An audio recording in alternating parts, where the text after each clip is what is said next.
Assalamualaikum warahmatullahi wabarakatuh. Alhamdulillah. Kabar sehat? Alhamdulillah sehat. Apa kabar juga bang? Alhamdulillah tamam sehat walafiat. Waalaikumsalam kak sama. Ini nama asli? Ya nama novel, panggil novel aja. Tapi marganya memang ini. Ya. Waalaikumsalam semua yang baru. Salam kenal ya bang ya. Aku dari Semarang. Waalaikumsalam. Semarangnya mana? Salatiga. Bukan, Salatiga tuh udah kota sendiri. Salatiga tuh udah kota Salatiga. Kalau Semarang tuh ada Kabupaten Semarang. Aku kabupatennya bang. Ya, gitu. Paling nggak sama-sama Jawa Tengah lah. Kalau Al-Fakir, dari Pemalang. Oh dari Pemalang. Kasih Kak Salma. Cuma sekarang tinggal sudah di Kuningan Cirebon. Oke. Teman-teman selamat bergabung ya yang baru bergabung. Mungkin kita akan mendapatkan sesuatu pada malam ini, hal Tapi yang mungkin positif. di ini apa namanya? Karena penontonnya nggak semuanya Muslim ya bang ya.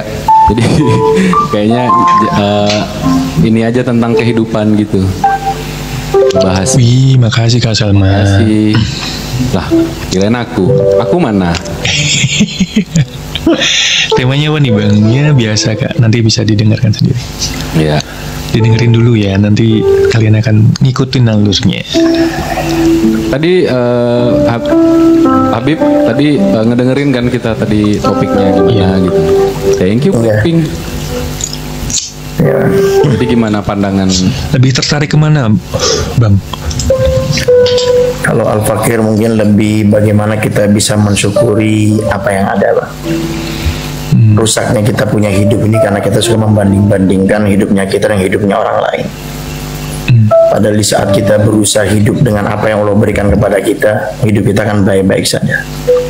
Kesederhanaan itu kunci kebahagiaan dan ketenangan dalam hidup.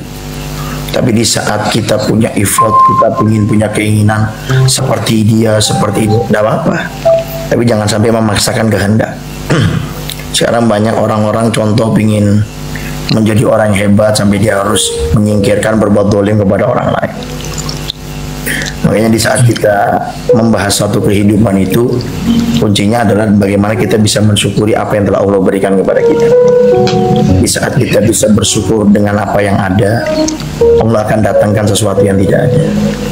Kalau dalam Al-Quran bahasanya itu la in syakartum la azidannakum. Kalau kau bersyukur dengan apa yang aku berikan, kata Allah, maka aku akan tambah nikmat tersebut. Dan ternyata kalau kita membahas dengan akal sehat saja, orang yang melihat kita bersikap baik, yaitu bersikap dengan bersyukur atas apa yang telah Allah berikan kepada kita, itu nilai plus bagi orang yang melihat itu semuanya. Contoh, Al-Fakir saya punya perusahaan dan saya akan mencari orang yang memang akan bekerja di tempat saya. Otomatis di samping kita melihat skill pastinya, maka di saat itu kita akan melihat karakter orang tersebut. Nah di saat kita melihat seorang karakter yang memiliki kesederhanaan, maka kemungkinan besar kita akan tertarik kepada orang tersebut. Karena di saat orang itu hidupnya sederhana, maka di saat dia akan memiliki sesuatu yang besar, dia tidak akan sampai menjadi orang yang sombong, apalagi merendahkan orang yang lain. Tapi di saat kita Tadi ada yang komen tuh, Bib. Kita memang udah bersyukur, tapi kadang lihat sosmed jadinya suka ngebandingkan gitu, suka insecure sama diri sendiri. Gimana tuh nanggulanginnya, Bib? Kalau memotivasi bagus dong. Kita ngeliat orang sukses di media sosial itu memotivasi diri. Cuma yang dilarang itu bagaimana kita ini memaksa. Dalam artian sampai kita melanggar aturan dalam kita punya agama. Mau itu agama Islam atau agama di luar Islam, pasti ada aturan sendiri di sana. Islam tidak melarang kita untuk menjadi orang kaya. Tapi yang dilarang dalam Islam ini adalah di saat kita ini cinta kepada dunia sampai lupa kepada tujuan hidup kita yang sungguhnya di dunia ini, yaitu mencari bekal untuk akhirat. Sehingga kenapa apa bang kita banding, contoh Al-Fakir, anak kan ya anggaplah anak basicnya pondok, anak belajar. Kalau dulu anak mondok di Dalwa bang, anak di Jawa Timur bang, Pasuruan. Terus setelah itu anak hikmah di Buya Yahya. di Al-Baja Pusat di Cirebon. Karena anak basicnya pondok, kadang-kadang kita berusaha menjadikan guru-guru kita saingan. Bagaimana guru kita bisa baca kitab ini, menjelaskan dengan enak, ceramah, memahamkan orang semuanya, sehingga itu bagus.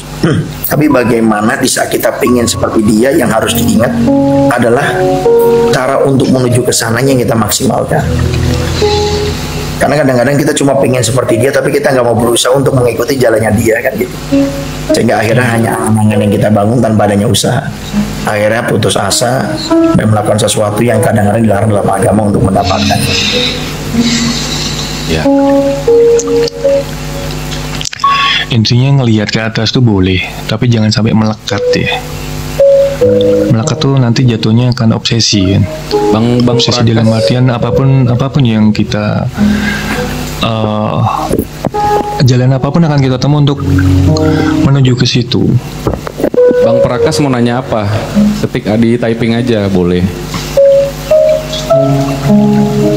Kalau mau nanya teman-teman nggak apa-apa, di typing aja ya. Sebenarnya kita mau ketemu gampang ini, Bib. Aneh deket juga ke Cirebon. Maksudnya tuh pola pertemanan kita tuh sempit sebenarnya. Aneh sering juga ke Al-Baja. Antum di mana, Pak? Ada sohib Aneh di sana, Ahmad ngajar. Antum tinggal di mana sekarang? Condet. Oh, Condet. Anak ada ipar di sana. Adik anak tinggal di sana. Kasih coach.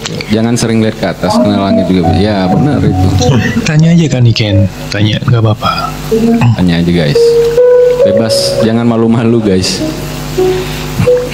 Yang buat non muslim juga nggak apa-apa ya, maksudnya Gak apa-apa, nanti nanya aja. Tadi ada yang Ini general ya teman-teman ya, ini general kok.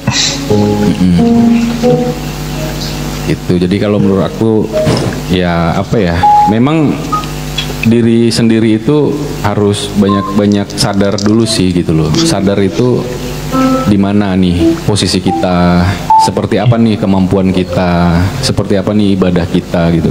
Itu dulu deh gitu. Kalau emang mau adem gitu kan. Jangan bangun tidur tuh selalu mikirin masalah lagi gitu kan, kekurangan lagi. Kekurangan bisa dalam berbentuk di diri kita, di fisik atau sama harta kita gitu loh. Kalau kita dimulai hidup seperti itu tuh nggak bakalan ada bersyukurnya gitu. Waalaikumsalam. Ya nggak pernah mencintai diri sendiri, jadinya nggak bersyukur. Apalagi lihat sosmed kan.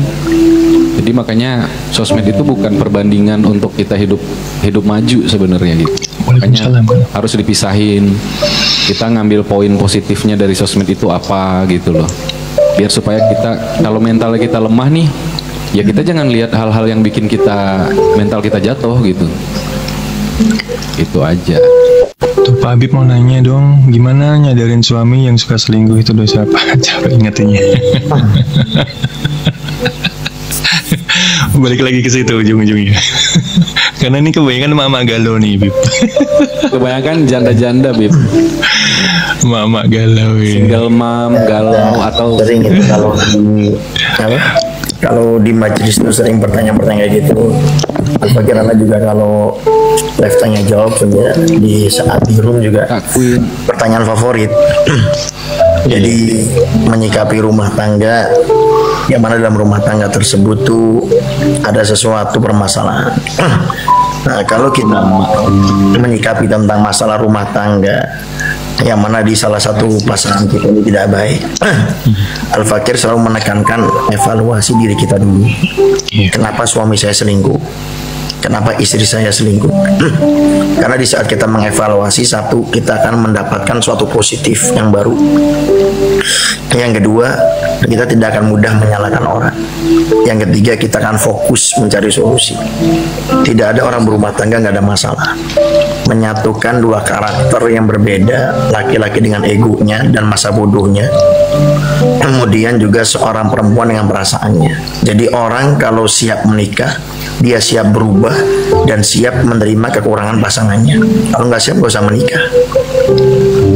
Karena kita menikah ini dengan manusia yang punya hawa nafsu, yang punya kekurangan. Jangan pandang suamimu sebagai malaikat yang tidak punya hawa nafsu yang sempurna, dan jangan pandang istrimu sebagai bidadari yang sempurna nggak punya hawa nafsu. Nah, sehingga yang pertama, kalau terjadi permasalahan rumah tangga dengan pasangan kita, yang pertama adalah mengevaluasi diri. Yang kedua, mengingatkan, karena berumah tangga itu bukan mencari kesempurnaan, tapi berumah tangga itu untuk saling menyempurnakan. Yang ketiga, kalau sudah kita ingatkan dengan bahasa yang halus, cari waktu yang tepat, tidak halayak umum mengingatkannya dengan bahasa yang baik. Jangan sampai kita ribut di live kan, kemudian sampai jatuh talak di live kan juga. Itu ya betul aja dari perhatian. Kilas info aja yang itu. Nah, kemudian kalau seandainya sudah tidak bisa, kita tahu karakter suami kita ini temperamental, contohnya nggak bisa diingat. Kebaikan itu tidak harus diucapkan dengan lidahnya kita, bisa menggunakan lidahnya orang lain. Cari orang ketiga yang dia segani agar di saat mengingatkan mudah untuk dipahami, dimengerti. Ketiga, punya ilmu agama, biar nanti terjadi diskusi bisa mengarahkan dengan baik. Yang ketiga, bisa nutup ayat. Kemudian kalau sudah diingatkan seperti itu tidak bisa, kita naik lagi ke atas, minta tolong kepada mertua orang tuanya dia. Atur, jangan seakan-akan kita ini yang mengadu sama mertua. Nggak bisa lagi naik lagi ke atas, minta tolong kepada orang tua kita. Nggak bisa lagi, pilihannya cuma dua. Bersabar sambil terus mengingatkan, jangan berkurang khidmahmu dengan suami gara-gara suami melakukan kejelekan. Atau yang kedua, boleh minta cerai. Tapi minta cerai itu bukan seorang istri bilang ceraikan saya, jangan. Nanti terjadi KDRT. Cukup cerita sama orang tua kita, menjelaskan biar nanti orang tua kita yang maju.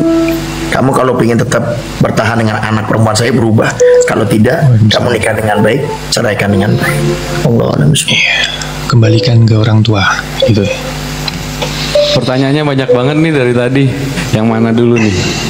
Coba kita runtun ya. Laki-laki 90% gue ya semua. Rumah tanggaku dimasukin pelakor katanya Bib. Padahal aku setia, sayang, pekerja keras. Cara nyikapinnya gimana? Terus ada lagi apa namanya? Waalaikumsalam semua teman-teman yang baru bergabung ya. Mau tanya, salah nggak kalau kita putusin silaturahmi dengan seorang laki-laki yang sudah dekat sama kita? Nah, terus apa lagi Pak Habib? Aku bilangin ibunya tentang kelakuan anaknya Pak Habib, tapi dianya nggak insaf-insaf gitu. Waalaikumsalam semua ya yang baru bergabung. Tap ya guys, absen di repost. Tadi nah, dirangkum aja Bib. Katanya yang ini memutuskan silaturahmi itu. Iya. Intinya sebenarnya sama ya teman-teman ya. Ini nanti penjelasannya mungkin bisa buat general ya, maksudnya buat keseluruhan pertanyaan kalian. Sebenarnya benang merahnya aku perhatiin dari tadi juga sama kok gitu. Waalaikumsalam Kak Ratu. Bang tahu tempe.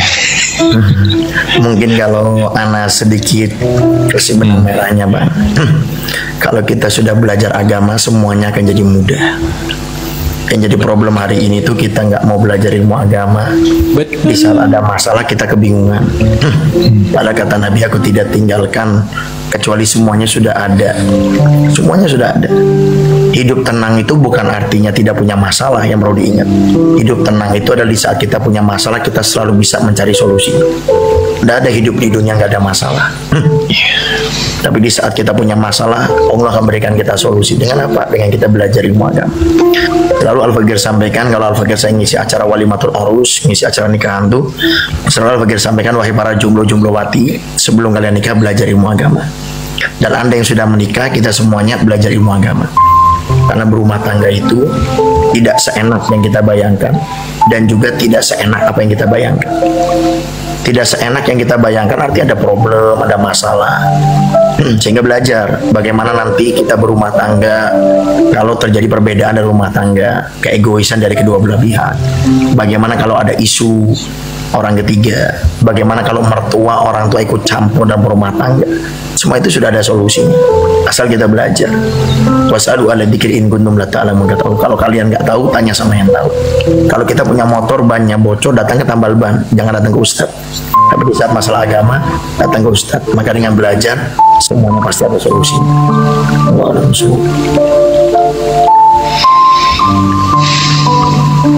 Aku mau nyari duda aja umur 60 tahun. Gak apa-apa Kak, jika itu menurutmu terbaik buat kamu dan bisa bikin kamu nyaman, ya coba aja gitu. Coba ya. Tapi sekali lagi aku sendiri ngingetin, itu semua tidak jaminan. Umur berapapun tidak menjamin. Karena bahagia itu sebenarnya dari dalam diri kita sendiri. Aku suka seseorang tapi aku ajak serius, dia selalu menghindar. Oh berarti dia belum siap. Kalau nikah siri tanpa dari keluarga perempuan sah nggak ya? Kalau kamu masih punya bapak, saudara laki-laki, terus kamu hilangkan, berarti kamu menghilangkan mereka dalam artian tanda kutip. Kamu bikin apa ya? Nggak ada, bayangin aja. Kamu masih punya bapak, masih punya saudara laki-laki, paman, pakde, om. Lah itu kamu kayak meniadakan mereka dong. Itu nggak sah. Kalau ngomongin sah nggak sah, itu jelas nggak sah ya. Meyakinkan orang untuk memenuhi panggilan gimana, Bib? Panggilan apa? Panggilan Allah mungkin.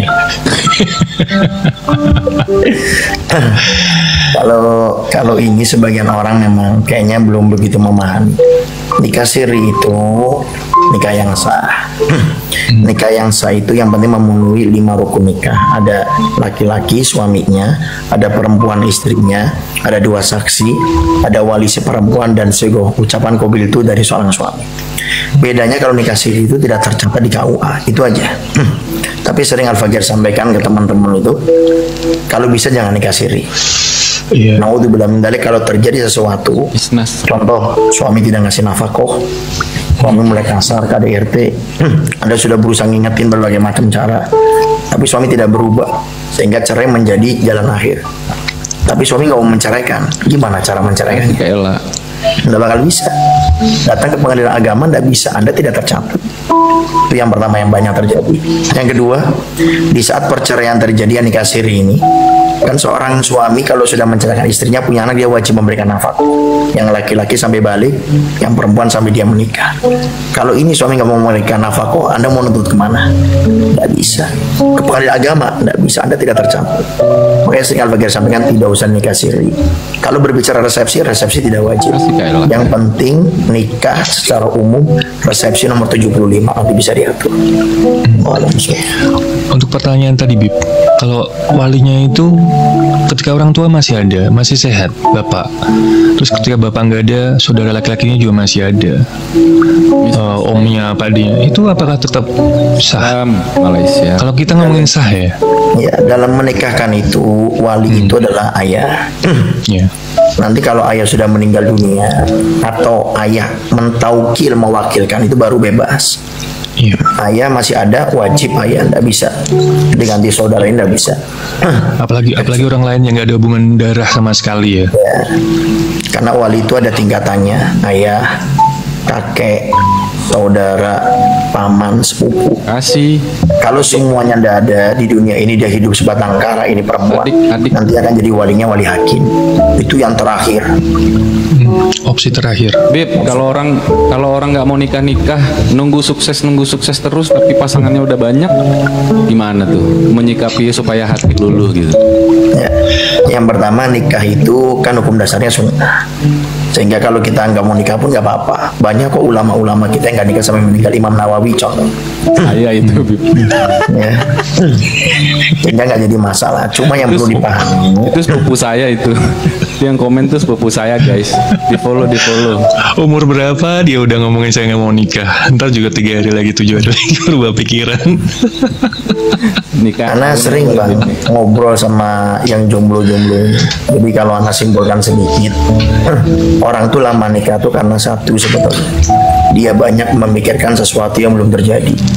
Jadi ada ketakutan tersendiri, khususnya masalah memberikan nafkah. Saya sekarang aja hidup sendiri kayak gini, bagaimana saya ngasih nafkah anak perempuan orang lain? Padahal setiap orang itu sudah ada rezekinya masing-masing. Kalau kita baca hadis-hadis, contoh kita hadis Al-Bain Nawawiyah di hadis keempat, Nabi sudah ingatkan bahwasanya setiap orang itu 4 bulan di kandungan ibunya sudah dicatat 4 takdir rezeki, ajal meninggalnya di mana, amalnya sampai akhir daripada kehidupannya. Itu sudah. Sehingga kalau kita mau berpikir sedikit-sedikit berpikir, saya punya uang 100.000, istri saya punya uang 100.000, digabung bertambah bukan berkurang. Saya pengen beli gamis harganya 200.000 contohnya, saya punya 100.000 nggak bisa beli, tapi kalau saya gabung sama uang istri bisa beli. Jadi berpikirnya ke sana. Karena setiap orang itu sudah dijamin rezekinya oleh Allah Subhanahu wa Ta'ala. Lebih ke positif ya. Lebih positif. Waalaikumsalam. Ketakutan dari diri sendiri juga sih teman-teman. Kalau ada pertanyaan Bang Eru, welcome. Kalau ada pertanyaan yang terlewatkan ya guys, di typing lagi ya. Di typing ulang. Waalaikumsalam Kak Ella. Waalaikumsalam Kak Koryati. Mungkin teman-teman bisa ngambil garis besarnya ya, benang merahnya dari apa yang disampaikan sama Habib. Saya belum dijawab. Apa tadi Kak Niken? Aku yang tadi Om, apa? Coba di typing ulang teman-teman. Karena typingannya lumayan kenceng ini. Pertanyaannya kena pas ditanya 77 kali terus mau aja. Iya. Iya. Typingannya nggak ketemu aku. Coba di typing ulang teman-teman kalau yang masih kelewat ya. Assalamualaikum, waalaikumsalam. Tinggal gimana rasa bersyukurnya ya.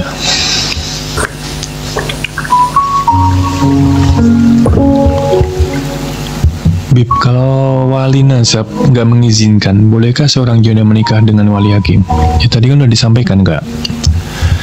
Kalau bapak kita masih ada, kakek, saudara laki-laki, itu masih ada, itu wajib. Itu. Tapi kalau suami udah meninggalkan hutang pinjol koperasi pegadaian. Lengkap banget ya ini ya. Pinjol koperasi pegadaian. Nih, kok mati nih?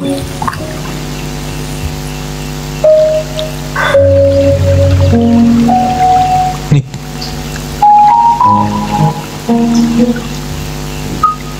Dah. Aku mau pencet pin komen gitu, caranya gimana? Gak bisa, kalau lagi komen gak bisa pencet pin. Oh, oke. Kecuali solo. Aku yatim Abi. Kalau tadi masalah pinjol yang harus dipahami, yang wajib membayar utang itu yang punya utang. Istri tidak punya kewajiban sama sekali. Tapi pahala yang besar di saat istri bisa membantu perekonomian suami, termasuk bayar utang. Tapi Anda tidak wajib. Contoh ini yang biasa ditanyakan, Ustadz, yang utang suami saya, yang berutang datang ke rumah saya marah-marah sama saya, apa yang saya harus lakukan? Katakan kepada dia, yang utang siapa? Suami kamu. Maka minta kepada suamiku, nggak usah minta kepada people sebetulnya. Jadi yang berhak membayar utang itu adalah orang yang berutang, bukan orang yang tidak berutang. Tapi memang kadang-kadang seperti itu. Jadi orang itu intinya pengen bagaimana dapat uang, sehingga kadang-kadang istrinya yang diminta untuk membayar. Kemudian apa tadi itu tentang masalah wali ya. Kalau seandainya tidak ada ayah, kakek, saudara kandung, paman, sepupu, itu nanti baru yang terakhir walinya wali hakim. Jadi kalau itu nanti tinggal diskusi saja dengan KUA atau dengan Waalaikumsalam. Nanti akan diberikan solusi di sana. Dia yang nyuruh karena nama dia udah di blacklist. Berarti kamu yang dikejar gitu maksudnya ya. Ya itu resikonya teman-teman. Ketika seseorang minjem nama kita buat ngambil hutang atau apa, ya kita harus tahu resikonya di depan gitu. Jangan gampang dengan gampangnya gitu ya. Karena nanti resikonya ada di tangan kita gitu. Dia fokus ngebahagiain mamanya, tapi dia nggak mau nikah katanya Bib. Gimana tuh sarannya Bib? Pilihan, hidup itu pilihan. Anda mau nggak nikah boleh, Anda mau nikah boleh. Nikah itu salah satu hukumnya itu wajib. Kalau kita tidak nikah kan jatuh kepada yang haram. Sehingga kalau kita merasa bisa menahan, tidak mau ketika pacar atau berzina, ya nggak jadi masalah. Tapi yang perlu kita ingat ya, ini banyak anak punya teman-teman yang jomblo-jomblo di sini juga banyak. Dia jadi abahnya sudah meninggal, dia hidup sendiri sama ibunya. Dia bilang, Bib, saya ini nggak mau nikah lah. Saya takutnya kalau nikah istri saya tidak baik sama ibu saya, katanya. Kebalik, harusnya antum nikah, cari perempuan yang baik, sehingga kalau antum kerja keluar, ibu kamu siapa yang jaga? Ibu antum siapa yang jaga? Tidak ada. Tapi kalau antum punya istri yang baik, ibu antum akan standby di samping istri. Sehingga cari istri yang solehah, yang baik agamanya, maka insya Allah kehidupan kita pun akan baik-baik saja. Belum lagi salah satu doa yang mustajab, doanya istri terhadap suaminya. Sehingga cari aja. Cuma yang jadi masalah ini Bang, Banyak laki-laki yang jomblo ini pengen dapat yang soleha tapi dia nggak pernah ngaca gitu loh. Laki-laki seperti saya ini pantas sudah dapat laki-laki yang soleh gitu loh. Iya. Pengen yang dapat putih, tinggi, mulus, seksi gitu kan. Tajir, soleh gitu. Tapi memang harus benar sih, Bib. Makasih kayaknya. Kalau nggak ada yang mau itu ikhtiar kamu kurang. Kan tadi ada yang typing, saya mau nikah tapi nggak ada yang mau. Ya itu memang ikhtiarnya kurang gitu. Kayak sekarang aku punya temen dulu ya. Aku ini sedikit cerita ya. Aku punya temen, dia tuh mau nikah ngebet banget. Dan sampai pada akhirnya dia ikut dia menyibukkan dirilah untuk ke yayasan-yayasan gitu kan. Terus ketemulah sama, udah mentok nih nyari ke temen nggak ada yang mau nikah, udah dikenalin nggak ada yang cocok. Pada akhir dia nikahin anak yatim piatu di panti asuhan yang masih perawan, ibadahnya bagus gitu kan, adabnya bagus, ibu rumah tangga yang baik, akhirnya bahagia sampai sekarang. Jadi kayak itu memang misteri sebenarnya gitu. Cuma dia benar-benar udah mentok sama dia nggak mau nyari di sosmed katanya, dia nggak mau nyari dikenalin, akhirnya ketemu di panti asuhan gitu. Jadi dia ngeberaniin diri datang ke panti asuhan. Dari sekian banyak ya ada yang sesuai sama kriterianya dia gitu loh. Jadi makanya jodoh itu di mana? Jodoh itu di mana aja. Tapi kitanya kurang gerak, campingnya kurang jauh gitu, mainnya kurang jauh gitu.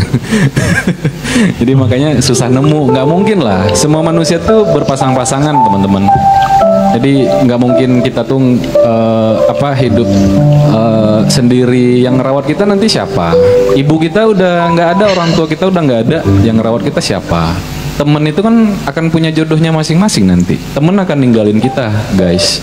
Jadi makanya kita memang harus, ya tadi Habib bilang kan menikah pilihan. Iya, memilih nggak menikah boleh. Tapi di kemudian hari kalau kita sendiri, kita mau gimana gitu loh. Lebih berat lagi hidup kita, ngerepotin atau nggak ada yang peduli sama kita gitu. Bib mau nanya, apakah benar seorang janda yang ditinggal meninggal dunia, begitu dia nikah lagi, apakah tidak akan bertemu di akhirat kelak? Itu ada dua pendapat. Pendapat yang pertama, nanti dia itu akan dipasangkan dengan suami yang dia inginkan. Kalau dia ingin dengan suami yang pertama, nanti sama Allah akan dipasangkan dengan suami yang pertama. Dia ingin dengan suami yang kedua, akan dipasangkan dengan suami yang kedua. Pendapat yang kedua adalah suami yang paling soleh. Jadi di antara kedua itu siapa yang paling soleh nanti akan dipasang. Cuma kalau pertanyaan ini, karena sudah sering nih Bang ditanyakan, selalu Al-Fakir terangkan, pantaskan dulu diri kita masuk surga. Takutnya kita cari suami di surga, suaminya di surga, kalau kitanya di neraka kan bingung, nggak bisa ketemu nanti. Jadi yang penting kita sekarang ini beramal soleh, yang wajib kerjakan, yang haram tinggalkan. Kalau kepleset bertobat sama Allah, sama orang yang baik. Kalau tidak bisa berbuat baik sama orang, jangan berbuat dolim. Kalau terlanjur sudah berbuat jelek sama orang, minta maaf udah. Nanti adapun di akhirat gampang itu semuanya. Tapi kalau hukumnya seperti itu. Jadi satu, si perempuan itu nanti boleh milih. Yang kedua yang paling tepat. Jadi nggak usah khawatir. Termasuk ini kadang pertanyaannya dibalik, Pak. Bagaimana kalau yang perempuan? Jadi seorang perempuan ini kalau dia nggak menikah sampai meninggal, apakah perempuan itu dapat bidadara di surganya Allah?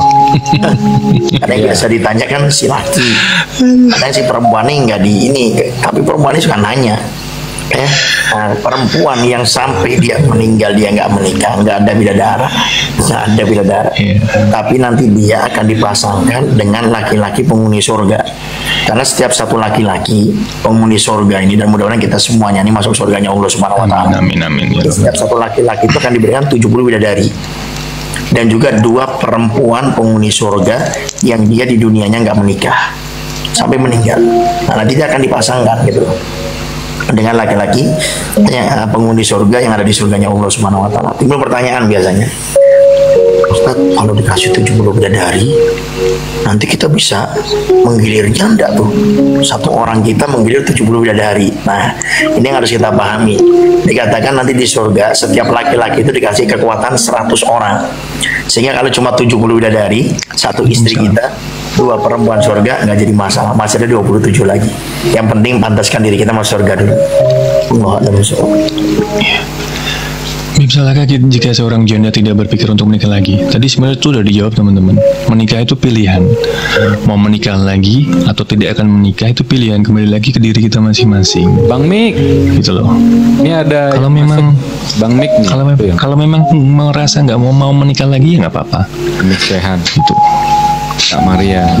Nih sedikit informasi guys, Mik Sehan yang baru masuk itu dia umroh dari Jakarta sampai ke Mekah jalan kaki guys. Sekarang baru nyampe Thailand apa Filipina gitu. Waalaikumsalam Bang Mik Sehan. Waalaikumsalam. Masya Allah loh nih orang kuat, nggak semua manusia bisa loh kayak gitu. Jalan Semoga kaki diberi loh. kelancaran bang, kesehatan Oh di kelancaran. Thailand katanya. Tuh guys di follow kalau kalian lihat live-nya dia, live-nya tuh lagi jalan kaki, lagi mampir di mana, itu kuat. Selamat malam Kak Gloria.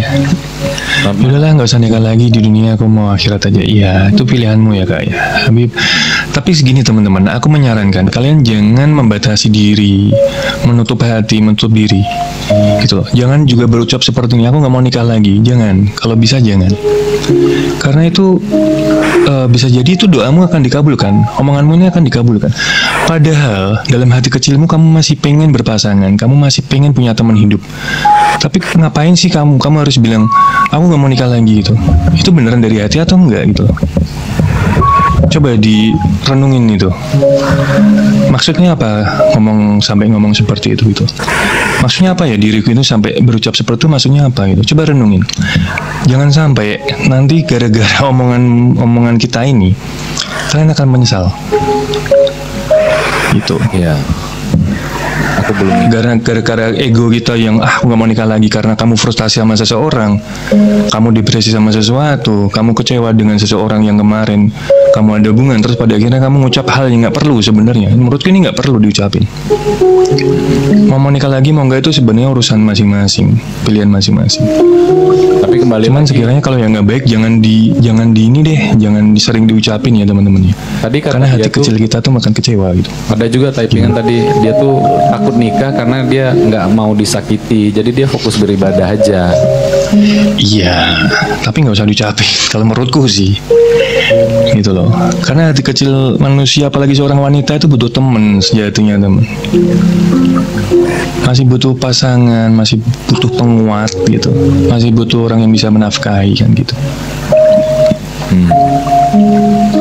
Sebetulnya permasalahan semua bang dalam rumah tangga itu kalau kita mau kerucutkan Iya, betul, itu simple, karena tidak belajar ilmu atau parenting dalam menikah, itu aja. Sebelum nikah dia tidak belajar, setelah menikah dia tidak belajar, Betul. Waalaikumsalam. sehingga akhirnya di saat nikah tuh dia bayangannya enak, nanti saya punya istri, ada yang ngurus, nyiapin makan semuanya. Yang perempuan pun sama, nanti ada yang cari duit, cari nafkah buat saya tinggal santai di rumah. Ternyata tidak sesuai dengan apa yang dibayangkan, akhirnya ribut, cerai, dan banyak yang seperti itu. Tidak sesuai ekspektasi ya dari awal ya. Wah dia tajir nih misalnya gitu. Ya itu teman-teman, kelemahan kita kadang-kadang menilai seseorang di depan. Ekspektasi kita terlalu ketinggian gitu. Jika kita tertarik dengan seseorang karena cuma satu hal, misalnya dia kaya atau dia misalnya dari fisik cantik, ganteng, suatu saat pasti kita akan kecewa dengan hal itu. Absen dan repost. Miss, halo. Takutnya hal itu yang akan membuat kita nanti akan jatuh gitu. Kalian mungkin ngeliat orang, wah ini ganteng nih, ini tajir nih gitu.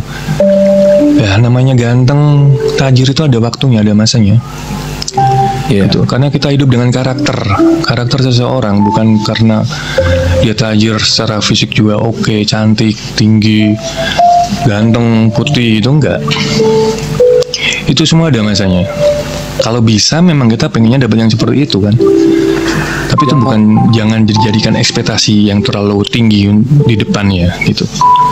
Takutnya kita akan kecewa dengan itu, dan kecewanya benar-benar kecewa gitu, bahkan sampai putus asa. Ya ujung-ujungnya tadi aku nggak mau nikah lagi. Padahal nikah itu enak guys gitu loh. Iya.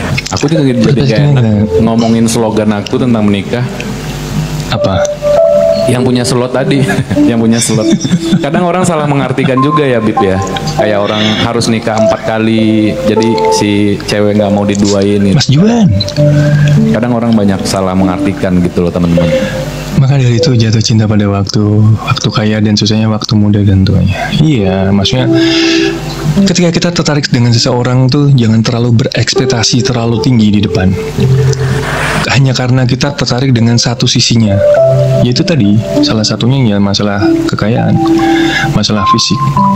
Jadi ketika kita ditanya, "Lu seneng sama dia kenapa sih?" Wah, nggak tahu nih, tiba-tiba gue seneng aja gitu. Buat teman-teman yang mau naik gantian ya sama Bib Novel ya. Iya. Jadi di sini naiknya tuh cuman satu orang gitu biar ngobrolnya fokus gitu.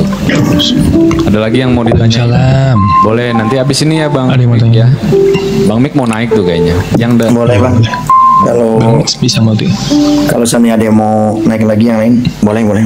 Ya, mungkin habis Habib. Novel sibuk nanti mampir lagi ya Bib ya. Aku follow ya Bibi. Makasih ya Bibi udah Follow, nyempetin waktu Iya. pelajaran buat kita semua teman-teman. Iya. Terima kasih banget. Makasih banyak Bib. Sama mungkin Salam kenal. Semoga kita bisa jumpa ya Bib ya. ini mungkin penutup Ada ini? dari Iya, penutup, dari Ana bang. Nanti aneh ke Cirebon aneh kabarin ya. Boleh bang. Nanti kalau cuma nanti ketemu di pondoknya Bu Yaya, nanti anak yang ngatur waktu, nanti ketemu Audi. Insya Allah siap. Makasih. Kata penutupnya Bib. Kata penutup ada nggak? Kata penutup Kata penutupnya. nasihat untuk Ya, ini yang sering orang nanya mau di majelis, mau di rumah, atau para jumlah lain-lainnya. Misal Al-Fakir, mungkin anak nukil dari kalamnya Bu Yahya. Kalau kita ingin mendapatkan rumah tangga yang sakinah warahmah, kuncinya sebetulnya sederhana. Tidak boleh saling tuntut-menuntut dalam rumah tangga. Tidak boleh ada. Kita sebagai suami contoh, kita nuntut istri. Nanti jeleknya manusia itu kan mungkin dia akan tuntut balik. Iya. Istri akan mencari-cari kesalahan suami dan seperti itu sampai pada akhirnya bercerai, dan banyak yang seperti itu.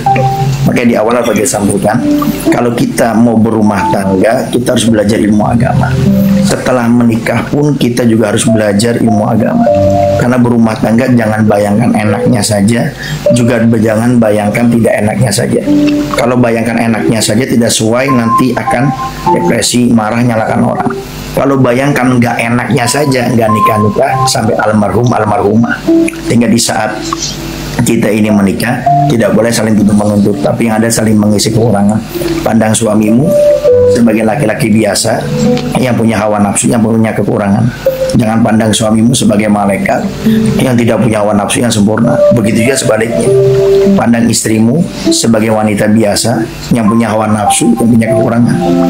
Jangan pandang istrimu itu sebagai bidadari yang sempurna, tidak punya hawa nafsu. Kalau kita mencari yang sempurna, nggak bakal menikah sampai kapanpun.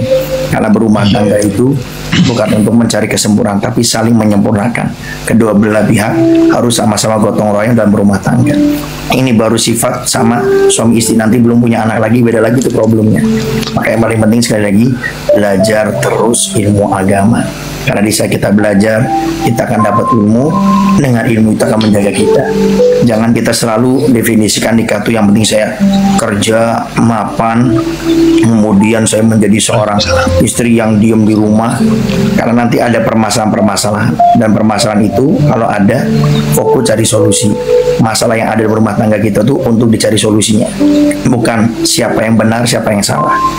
Sekali lagi, berumah tangga itu kalau ada masalah kita fokus cari solusi. Gak usah kita menyalahkan ini, gak bakal ketemu solusi. Tapi di saat kita fokus mencari solusi dan menyadari rumah tangga untuk saling mengingatkan dalam kebaikan, Siap, Bang Mik. dan yang insya Allah akan baik-baik saja. Allah dan bersyukur. Oke. Masya Allah. Terima kasih Bib. Kasih Sama-sama. Karena izin turun dulu, Pak. Ya makasih ya, salam kenal ya dari Assalamualaikum. kita. Waalaikumsalam warahmatullahi wabarakatuh.